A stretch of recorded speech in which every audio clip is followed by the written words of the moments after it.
अब तक पढ़े जाने वाले तमाम पुरइसरार सिलसिलों में सबसे ज़्यादा पुरइसरार सिलसिला इसरार व तहय्युर में डूबी हुई एक पुरइसरार औरत की दास्तान जिसका नाम चंपा कली था। हसीन फितनागर चंपा कली ने न जाने कितने जन्म लिए थे। उसका हर जन्म अनोखे और हैरत अंगेज़ वाक़यात से भरा पड़ा था। खौफनाक और तहय्युर खेज़ राज़ों का इंकशाफ आपको भी चौंका देगा। अस्सलामु अलैकुम मेरे दोस्तों। हिंदू अकीदा गर्दिश कायनात को 4 अदवार में तकसीम करता है। इन 4 अदवार को उसने मौत यज्ञ, तरतीबा यज्ञ, दवापर यज्ञ और कुल यज्ञ के नामों से मंसूब किया है। उस अकीदे के मुताबिक आखिरी यज्ञ के ख़ात्मे पर फिर से पहला यज्ञ यानी मौत शुरू हो जाता है और इन चारों यज्ञों की गर्दिश जारी रहती है। गो इस अकीदे से ये पता नहीं चलता कि दुनिया की इब्तिदा कहाँ से हुई और इंतहा कहाँ है, लेकिन उस अकीदे पर तमाम हिंदू मुत्तफिक हैं। उनका कहना है कि भगवान ने सबसे पहले 5 अनासर पैदा किए। अव्वल खाक, दोम आग, सोम पानी, चहारम हवा और पंजम का उस्त जिसे आसमान का जिमी हवाई हवा भी कहा जाता है। उनका ख्याल है कि आसमान पर दरख्शां सितारे वो बुज़ुर्ग हैं जिन्होंने सच्ची इबादत की और ये दर्जा पाया। ब्रह्मा की किताब वेद से पता चलता है कि इंसान अदम से आलमे वजूद में आया और 4 हिस्सों में तकसीम हो गया। अव्वल ब्राह्मण, दोम क्षत्रिय, सोम वैश्य और चहारम शूद्र। ब्राह्मणों को इबादत और मजहबी अहकामात की निगाहदाश्त सौंपी गई। क्षत्रियों को दुनियावी इंतज़ाम सौंपा गया और हुकूमत व सियासत की बाग उनके हाथों में दे दी गई। वैश्यों की ज़िम्मेदारी खेती बाड़ी और दूसरे पेशे किए गए और शूद्रों की इन तीनों ग्रोहों की खिदमतगारी पर मुतअय्यन किया गया। चुनाचा हिंदू अकीदा इस बात पर मुत्तफिक है कि बदलते हुए अदवार में इंसान की नमूद हुई और वो एक यज्ञ पूरा करके अपने कर्मों के मुताबिक दूसरे यज्ञ में जन्म लेता है। अच्छे कर्म यानी अमल उसे दूसरे जन्म में अच्छी ज़िंदगी देते हैं और बुरे अमल नए जन्म में उसे कर्मों का फल भोगने के लिए मजबूर कर देते हैं। इस तरह यज्ञ बदलते रहते हैं और इंसान की नमूदो फना होती रहती है और इस नमूदो फना को आवागोन का अमल कहते हैं। मुस्लिम अकीदा इससे मुत्तफिक नहीं है और इस अमल को बातिल करार देता है, लेकिन हिंदू आवागौन को अपने धर्म का एक हिस्सा मानते हैं और उस पर पूरा यकीन रखते हैं। उनके यहाँ आवागौन के 1000 किस्से मशहूर हैं और चंपा कली की मशहूर दास्तान उन्हीं हिस्सों में से एक है। हतनापुर के राजा भरत की 8वीं नस्ल का राजा कोर था, जिसकी औलाद कौरवों के नाम से मशहूर हुई और उस नस्ल की 6ठी पुश्त में राजा चित्रबुर्ज पैदा हुआ, जिसकी हुकूमत बहुत वसी थी। राजा चित्रबुर्ज के 2 बेटे थे, जिनमें एक का नाम रथर आश्तर था और दूसरे का नाम पिंडा। रथर आश्तर बड़ा लड़का था, लेकिन वो आँखों से अंधा था, इसलिए चित्रबुर्ज के बाद हुकूमत पिंडा को मिली और उसकी औलाद पांडु कहलाई। चित्रबुर्ज के बेटे रोहितर आश्तर को अपने अंधा होने का बड़ा ही अफसोस था, क्योंकि सिर्फ आंखें ना होने की वजह से हुकूमत उसके हाथ से निकल गई थी।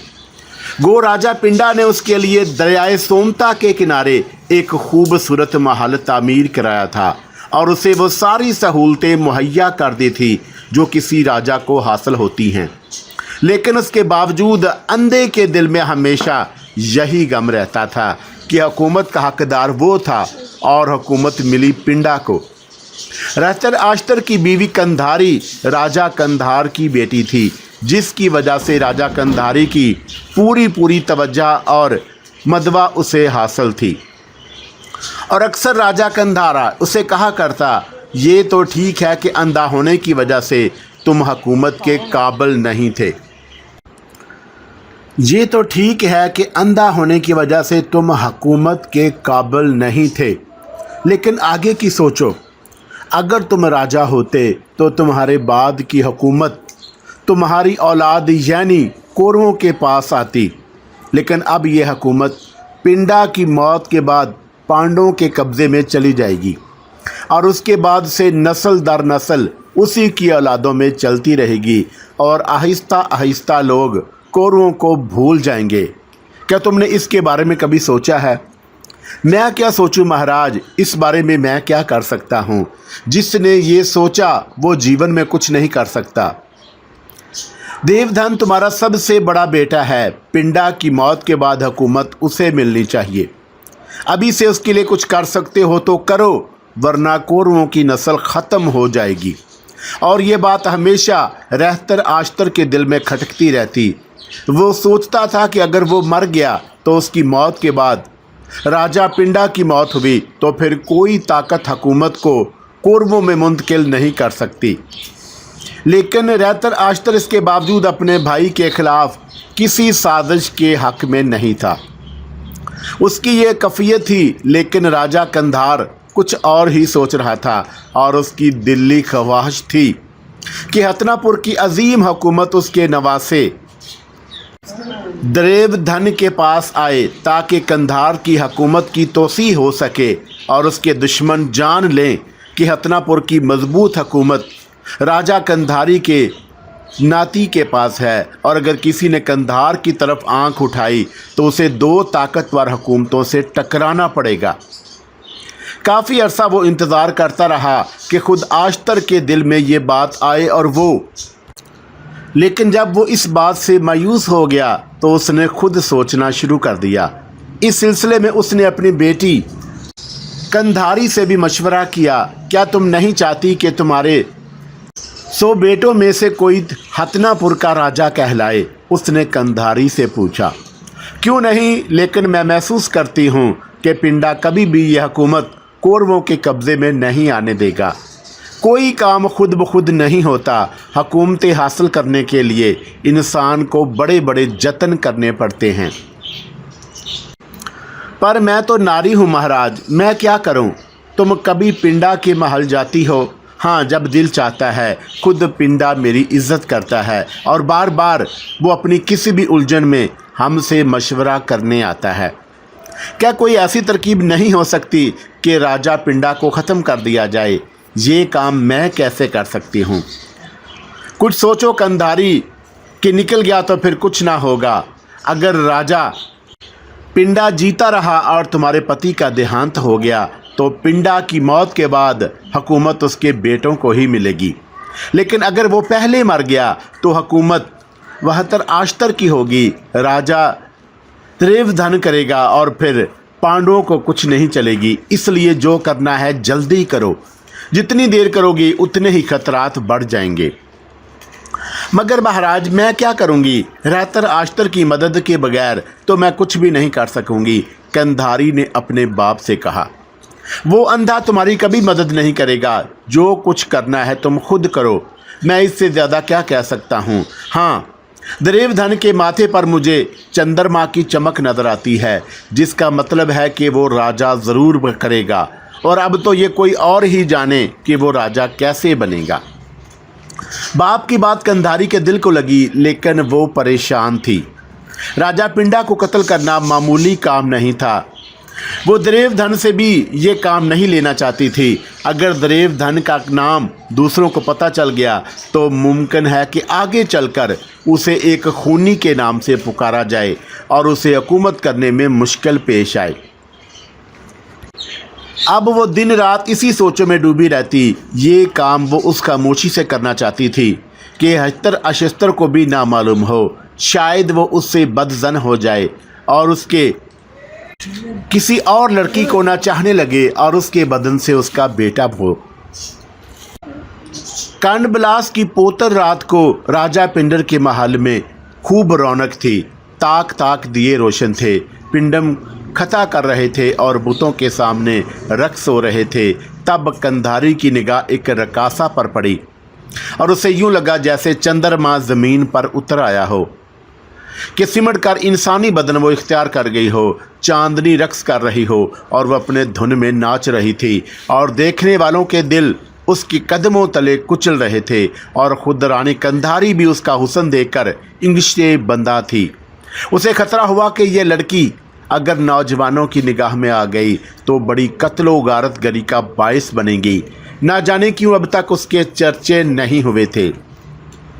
रानी कंधारी उसे देखती रही। रकासा जी तोड़कर नाच रही थी और उसका पूरा बदन 100 बल खा रहा था। फिर वो थक गई और उसकी रफ्तार सुस्त पड़ती गई।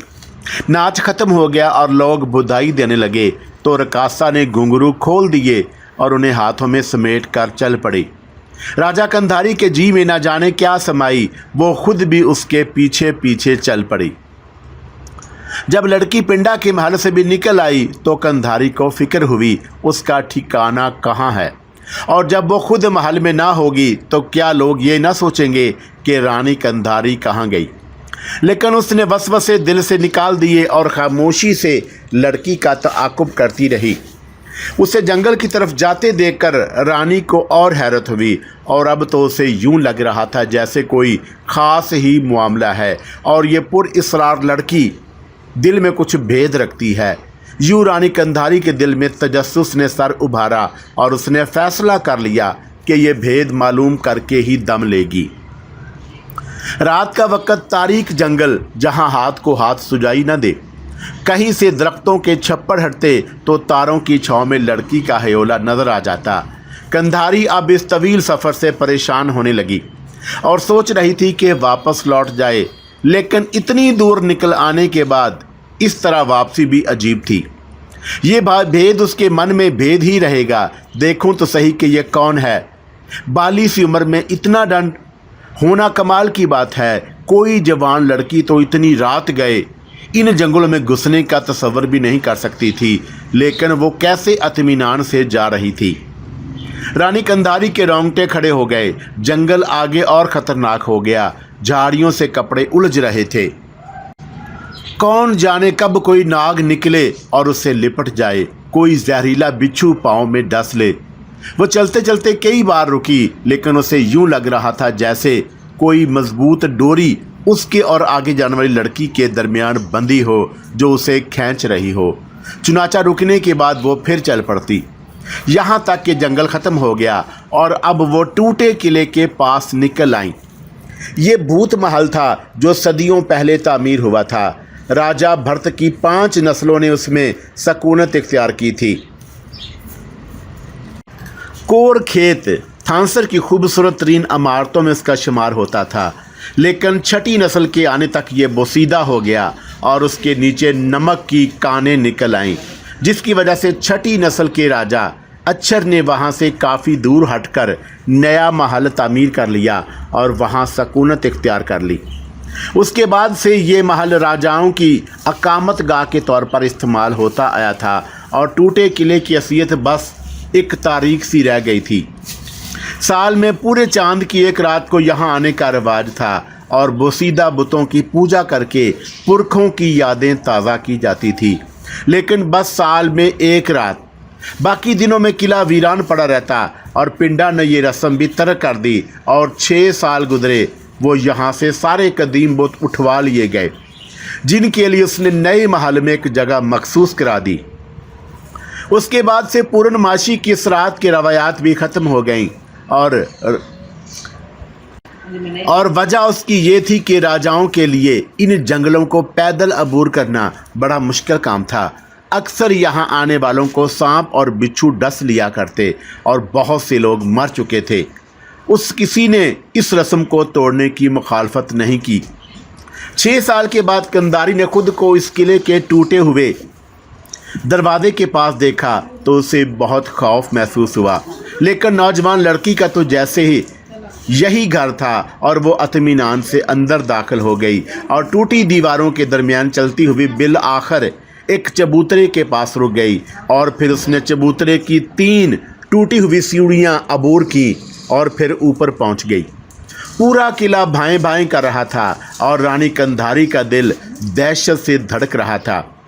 वो यहाँ तक चली तो आई, लेकिन सोच रही थी कि क्या अब यहाँ से जिंदा वापसी मुमकिन होगी।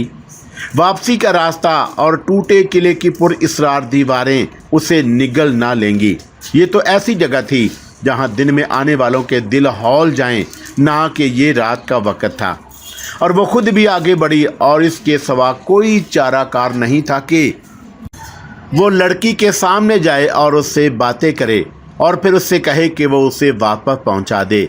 अकेले वापस जाना उसके बस की बात नहीं थी। और चनाचा वो खुद भी सीढ़ियां तय करके ऊपर पहुंची। लड़की झुकी हुई कुछ कर रही थी और फिर चबूतरे पर तेज़ रोशनी फैल गई। लड़की ने एक दिया रोशन कर दिया था, लेकिन रानी कंधारी ने ऐसी कभी रोशनी नहीं देखी थी। ये रोशनी सुर्ख और खूब तेज़ थी, इतनी तेज़ कि दूर दूर तक देख सकती। और फिर उस सुर्ख रोशनी में उसने लड़की को देखा जो अब उसकी तरफ रुख किए मुस्कुरा रही थी, और उसकी मुस्कुराहट बेहद हसीन थी, मानो नन्हे नन्हे दिए रोशन हो गए हों। और उसकी रोशनी, उसका चांद जैसा चेहरा भी खूब चमक रहा था। और फिर उसकी मुद्र आवाज़ उभरी, रानी कंधारी मेरे पास आओ। और ना जाने उसकी आवाज़ में क्या सहर था कि कंधारी खींची चली गई और अब वो उस अप्सरा के ऐन सामने थी। लड़की बदस्तूर मुस्कुरा रही थी और यूं लगता था जैसे उसके अंग अंग में दिए जल रहे हों। ना जाने ये रोशनी कहाँ से मुनअक्स हो रही थी, मेरे पीछे क्यों आई थी? वो बदस्तूर मुस्कुराते हुए बोली, तुम कौन हो? मैं तुम्हारा भेद जानना चाहती थी। कंधारी ने जवाब दिया, मेरा भेद जानकर क्या करोगी? बस मेरे मन में आई कि तुम इतनी सुंदर हो कि राजमहल में हलचल मचा सकती हो। मैंने सोचा था कि लोग अब तक तुमसे वाकिफ क्यों नहीं। रानी कंधारी ने साफ लहजे में कहा, इसलिए कि इससे पहले मैं कभी किसी के सामने नहीं आई। वो मुस्कुराकर बोली, क्यों? इस सवाल का जवाब मेरे लिए मुश्किल है, इसलिए कि इसका जवाब ना मांगो। हसीन लड़की ने पुरअसरार मुस्कुराहट से के साथ कहा। वो बेहद हसीन थी। उसके चेहरे पर ऐसी कशिश थी कि इंसान उसे देखे तो बस देखता ही रह जाए। लेकिन रानी कंधारी ने महसूस किया कि उसकी निगाहों में पुख्तगी है। वो अल्लड़पन उसके चेहरे पर नहीं जो उस उम्र की लड़कियों के चेहरे पर होता है। और उसके बरअक्स यूँ लगता था जैसे उसने इस संसार को बहुत करीब से देखा हो और उसके बारे में बहुत कुछ जानती हो। रानी कंधारी को उसकी ये दो मुतजाद कैफियतें अजीब लगी थीं। ठीक है, मैं उसका जवाब नहीं मांगती, पर दूसरे सवाल तो कर सकती हूँ। करो, उसने इत्मीनान से कहा। तुम कहाँ रहती हो? यहीं इस भरतनवास में, यहाँ इस वीराने में? कंधारी हैरत से बोली, हाँ मुझे यही जगह पसंद है। उसने गहरी सांस लेकर कहा, मगर यहाँ तो तुम्हें बड़ी परेशानी होती होगी। और फिर आबादी को छोड़कर तुम यहाँ क्यों रहती हो? अकेली रहती हो या तुम्हारे माता पिता और दूसरे रिश्तेदार भी यहाँ रहते हैं? मुझे यहाँ कोई परेशानी नहीं होती, बल्कि ये जगह तो बड़ी पुरसकून है। इस संसार में मेरा ना कोई नातेदार है और ना माता पिता। अकेली हो? हाँ, जन्म जन्म से। और उसने गहरी सांस लेकर कहा, तुम्हारा नाम क्या है? कंधारी ने पूछा।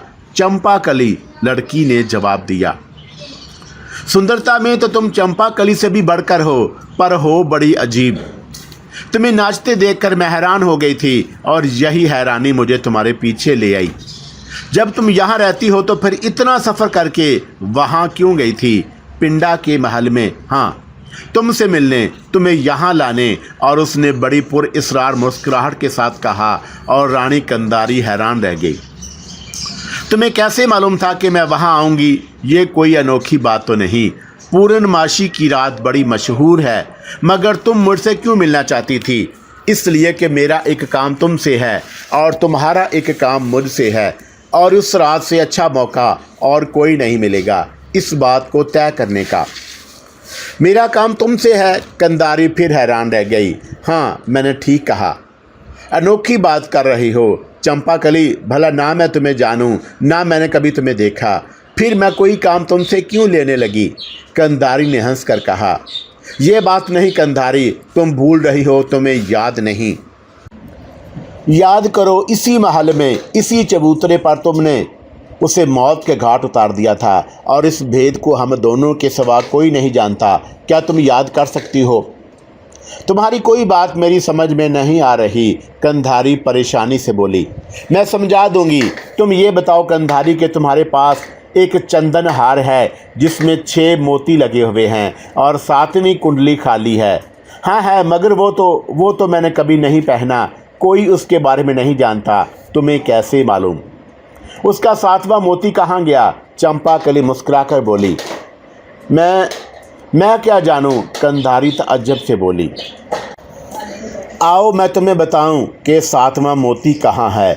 हम दोनों ने मिलकर पोरो को ज़मीन में गाड़ दिया था। जब तुमने उसे मारा था तो उसने बचने की कोशिश की थी और चंदनहार का मोती टूटकर उसकी मुट्ठी में बंद रह गया था। फिर तुम उसे तलाश करती रही और वो तुम्हें याद भी ना आया, लेकिन मैंने उसे खोज लिया। यहीं इसी चबूतरे के पीछे हमने पोरो को दफन करके नंदराज को तख्त पर बिठाया था। क्या तुम्हें अपना बेटा नंदराज भी याद नहीं? उसने तो तुम्हारे जीवन में 9 साल तक राज किया था। आओ मेरे साथ आओ, उसने कहा और कंधारी ने महसूस किया आगे कदम बढ़ाने में उसके अपने किसी इरादे को दखल नहीं। वो किसी गैर मर्जी डोर में बंधी हुई है और आगे बढ़ रही है। तब खूबसूरत लड़की उस चबूतरे की दूसरी तरफ की सीढ़ियाँ उतार कर नीचे ले गई और आखिरी सीढ़ी के अख्ताम पर उसे एक घड़ा नजर आया। ये घड़ा सीढ़ी टूट जाने की वजह से बन गया था या नुमायाँ हो गया था। चलते वक्त चंपाकली ने वो सुर्ख रोशनी का दिया भी उठा लिया जो पीतल का बना हुआ था और काफ़ी बड़ा था। उसने दिए की रोशनी घड़े में उतारी और कंधारी फिर खौफजदा हो गई। घड़े में चंद इंसानी हड्डियाँ और एक खोपड़ी नज़र आ रही थी। ये पोरो है, राजा पोरो, जिसकी हुकूमत बहुत बड़ी थी और 24 घोड़ों के सोने के रथ पर निकलता था और उस रथ के रास्ते में आ जाने वाले की जान बख्शी नहीं होती थी। कुछ याद है? कब की बात कर रही हो? मुझे कुछ याद नहीं आया। अच्छा ठहरो, मैं तुम्हें कुछ और दिखाऊं। चंपाकली ने दिया घड़े के किनारे पर रख दिया और फिर झुककर घड़े में हाथ डाल दिया। उसने उस पिंजर का एक हाथ निकाल लिया था जिसकी सूखी हुई अस्तखवानी उंगलियों के पिंजर के दरमियान एक मोती चमक रहा था और बिलाशुबा ये मोती कंधारी के उस चंदन हार का वो गुमशुदा मोती था जिसकी गुमशुदगी के बारे में उसे कुछ मालूम नहीं था। कंधारी दंग रह गई। चंपाकली ने मोती निकालकर उसके हाथ पर रख दिया। इसे पहचानती हो? हाँ, ये मोती उसी चंदन हार का है। चलो आओ यहाँ से। मुझे इस बात से दिलचस्पी नहीं कि तुम्हें कुछ याद आता है या नहीं। मुझे तो बस उस कहानी से दिलचस्पी है जो अब दोबारा दोहराई जा रही है। चंपाकली ने उसके साथ वापस चबूतरे पर आते हुए कहा। कौन सी कहानी? कंधारी की आवाज़ में सरसराहट नुमायाँ थी। राजा पोरो की कहानी जो अब पिंडा के नाम से मशहूर है। नंदराज को इस संसार में वरयुदन कहा जाता है और कंधारी आज भी पोरो को ख़त्म करके नंदराज को तख्त पर बिठाना चाहती है। मैंने झूठ कहा? कंधारी का सर भी चकरा गया था। ये रात उसके लिए ऐसी अनोखी होगी उसने सोचा भी ना था। उस हसीन औरत के पीछे कोई ऐसी हस्ती होगी उसे गुमान भी ना था। उसके बदन में सर्द लहरें दौड़ रही थीं। मुझसे झूठ कहना चाहोगी तब भी ना कह सकोगी कंधारी। जो सच है वही सच है और मैंने इसलिए कहा कि मेरा एक काम तुमसे है और तुम्हारा मुझसे। कंधारी सोचती रही, फिर बोली, मेरा क्या काम तुमसे है? मैं पहले की तरह पोरो के कत्ल में तुम्हारी मदद कर सकती हूँ। तुम्हारा काम कर दूँगी और उसके बाद अपना काम बताऊँगी। लेकिन वचन दो, अगर वचन देकर तुमने मेरा काम ना किया तो मैं तुमसे बदला लूँगी। क्या तुम्हारा काम मुश्किल है? नहीं, पर तुम मुझसे भूल भी सकती हो, इसलिए तुम्हें वचन देना होगा। हसीन लड़की ने पुरअसरार अंदाज में कहा। कंधारी अजीब उलझन में गिरफ्तार हो गई। यह अनोखी लड़की बड़ी हैरतनाक थी। उसकी बातें नाकाबिले फ़हम थीं, लेकिन उसने जो कुछ कहा था उसके ठोस सबूत भी फराहम किए थे और इसके अलावा कंधारी के दिल में जो बात थी वो भी उसके होंठों से फूट पड़ी। बेशक कंधारी यही चाहती थी। उसकी दिली ख्वाहिश थी कि पिंडा मर जाए और उसके बाद हुकूमत 72 आश्तर को मिल जाए ताकि बाप के नाम से बेटा हुकूमत करे और उसके बाद हतनापुर की हुकूमत पुष्य दर पुष्य कौरों के खानदान को मुंतकिल होती रहे और पांडे उससे महरूम हो जाऊं। लेकिन अनोखी लड़की ने राजापुर और दूसरे नाम यानी नंदराज वगैरह जो लिए थे वो कंधारी की समझ से बाहर थे। एक लम्हे के लिए उसने अपने जहन पर जोर दिया। उसने सोचा कि ये सब कुछ कहीं पिछले जन्मों की बात तो नहीं, लेकिन गुजरी हुई बातें किसे याद रहती हैं। उसे बिल्कुल याद ना आ सका कि किसी दौर में वो नंदराज की माँ थी, लेकिन लड़की जो कुछ कह रही थी उसका कोई ना कोई मफहूम तो ज़रूर था। जब उसे खुद कुछ याद ना आ सका कि किसी दौर में मैं तेरी बातें नहीं समझ पा रही चंपाकली, पर जो कुछ तू कह रही है उसमें सच्चाई ज़रूर है। चुनाचा मैं तेरे सब कुछ कहे पर अमल करने को तैयार हूँ। क्या तू सच कह रही है कंधारी? हसीन लड़की ने तीखी चतून को बल देते हुए पूछा। हाँ, विश्वास कर, चंपा बोली। मैं यही चाहती हूँ कि कंधारी कि तू मुझसे जो वादा करे उसे हमेशा याद रखे। मैं तुझे वचन देती हूँ कि अगर अपने वचन में कामयाब हो गई तो फिर वो सब कुछ करूँगी जो तेरे मन की भावना है। इस बात को भी याद रख चंपाकली कि मैं भी तेरी हर भावना पूरी करूँगी। तू वचन देती है कंधारी? हाँ, रानी कंधारी ने कहा और चंपाकली ने अपना हसीन हाथ फैला दिया। अगर ये बात है तो मेरे हाथ पर हाथ रख कर भगवान की सौगंध खा और मुझे ये वचन दे कि इस काम के बदले मैं तुझसे जो कुछ मांगूंगी तू मुझे देगी। हाँ, मैं भगवान की सौगंध खाकर कहती हूँ कि अपना वचन पूरा करूँगी। रानी कंधारी ने उसके खूबसूरत हाथ पर अपना हाथ रख दिया। बर्फ़ की तरह ठंडा और यख हाथ, लेकिन नहायत मुलायम जैसे धुआं। यूँ चंपाकली और रानी कंधारी के दरमियान एक मुआहदा हो गया। तब चंपाकली ने उसका हाथ पकड़ा और उसे दिए के नज़दीक ले गई और उसने दिए के करीब पहुंचकर रानी कंधारी से कहा, इसमें झांको कंधारी, देखो ये क्या है। और वो पहली बार रानी कंधारी ने दिए में जलते हुए तेल को देखा और उसकी आंखें हैरत से फैल गईं। अब उसे सुर्ख रोशनी का राज मालूम हो गया। दिए में तेल की जगह गाढ़ा गाढ़ा इंसानी खून भरा हुआ था और एक इंसानी उंगली उस खून में डूबी हुई थी जिसका ऊपरी सर आग की तरह रोशन था। गोया वो उंगली दिए की बत्ती का काम दे रही थी। कंधारी की आंखें हैरत और खौफ से फैल गई। सुर्ख रोशनी के साए उसके लर्जीदा बदन को दीवारों पर मुनअक्स कर रहे थे। तब उसने हकलाते हुए पूछा, ये क्या है चंपाकली? उसने पूछा और चंपाकली के होंठों पर फिर वही हसीन और पुरइसरार मुस्कुराहट फैल गई जो अब तक रानी कंधारी उसके चेहरे पर देखती आई थी। ये मेरा अहद है कि जब तक मैं अपना अहद पूरा ना कर लूँगी खून का ये दिया रोशन रहेगा, लेकिन मैं तुम्हें इस बारे में अभी कुछ नहीं बता सकती। आने वाला समय सब कुछ खुद ही बता देगा, चंपाकली ने कहा। लेकिन ये खून किसका है चंपाकली?